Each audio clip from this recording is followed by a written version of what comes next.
देखिए कोऑर्डिनेट का क्वेश्चन है, अभी जेई 20 जुलाई का क्वेश्चन है। Tangent drawn at a point 2, 2 to the parabola y square equal to 2x, cut x axis at the point q and normal drawn at the point p 2, 2 to the parabola, cut the parabola again at r, then area of triangle pqr। Question tough नहीं है पर थोड़ा सा time ले सकता है, थोड़ा सा, ज्यादा नहीं पर थोड़ा सा टाइम ले सकता है। देखिए क्या करेंगे, अगर इसको हम समझें तो हमें एक डायग्राम के साथ समझेंगे तो और जल्दी क्लियर होगा। ये एक पैराबोला है, इस पर एक कोई पॉइंट है 2, 2, इससे जब आप इस पॉइंट को भी नाम दिया है P, इससे जब आप एक टेंजेंट लेते हैं तो वो कहां पर कट करती है, कट एट Q। और जब इसी पॉइंट से आप एक नॉर्मल लेते हैं, दिस इज कॉल्ड नॉर्मल, इसको नाम दिया जा रहा है R, तो इन तीनों पॉइंट को मिला के एक ट्राइंगल बनता है। तो मुझे इस ट्राइंगल का एरिया आपसे पूछा गया है, यानी ये Q है, ध्यान दीजिएगा, ये ट्राइंगल का एरिया आपको बताना है।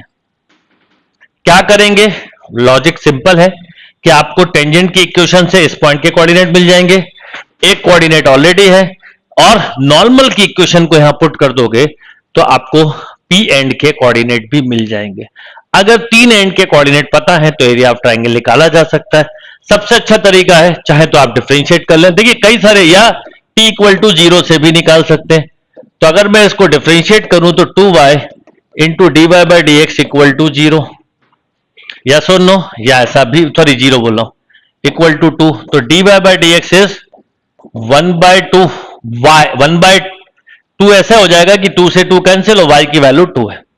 तो इक्वेशन ऑफ टेंजेंट हो गई y minus 2 equal to 1/2 into x minus 2, या 2y minus 4 equal to x minus 2, यानी x minus 2y plus 2 equal to 0। ये इक्वेशन ऑफ टेंजेंट, इतनी जरूरत नहीं है, केवल समझाने के लिए लिखा। y की जगह 0 रख दो तो इस पॉइंट के कोऑर्डिनेट मिल गए -2, 0।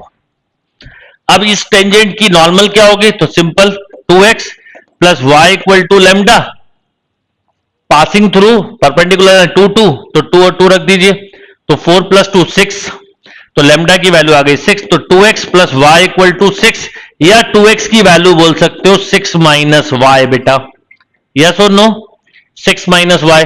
अब ये पॉइंट जो है, ये जो पॉइंट है लाइन कट, ये जो नॉर्मल है ये कट करते हो जाएगी पैराबोला को, तो पैराबोला की इक्वेशन है y equal to 2x, 2x की जगह रख दिया आपने 6 माइनस वाई, या y square plus y minus 6 equal to 0, factor बन गए। देखिए कोई टाइम नहीं लग रहा है, बस कंसेप्ट क्लियर होना चाहिए। तो y की एक वैल्यू -3 और एक आ गई 2।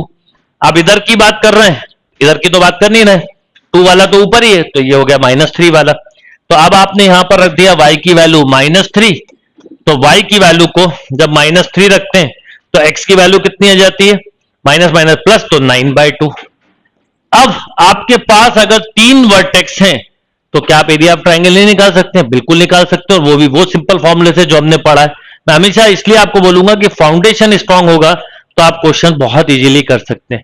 तो आप क्या करेंगे, तो अब आपके सामने एक ट्राइंगल है, अब इस ट्राइंगल के बारे में आपको सब कुछ दिख रहा है। तो इस ट्राइंगल में क्या क्या दिख रहा है, देखिए इस ट्राइंगल के एक वर्टेक्स है 2, 2, एक वर्टेक्स है -2, 0, और एक वर्टेक्स है 9/2 माइनस ऑफ 3। अब एरिया ऑफ ट्राइंगल का एक फॉर्मूला मैंने आपको बताया था, डायरेक्टली आप यूज कर सकते हैं, 1/2 x1 minus x2, x2 minus x3, y1 minus y2, y2 minus y3। तो half this minus this 4, this minus this, तो -2 माइनस 9/2 माइनस 4, तो -13/2, दिस माइनस दिस 2, ये 3। आपने सॉल्व किया 1/2, ये हो गया 12 प्लस 13, दिस इज 25/2। तो करेक्ट आंसर हो गया बेटा 25/2। तो थोड़ा सा टाइम ले सकता है, बट क्वेश्चन अगर आप देखें तो बेसिक थ्योरी क्लियर होगी तो आपसे हो जाएगा। नोट कर लीजिए।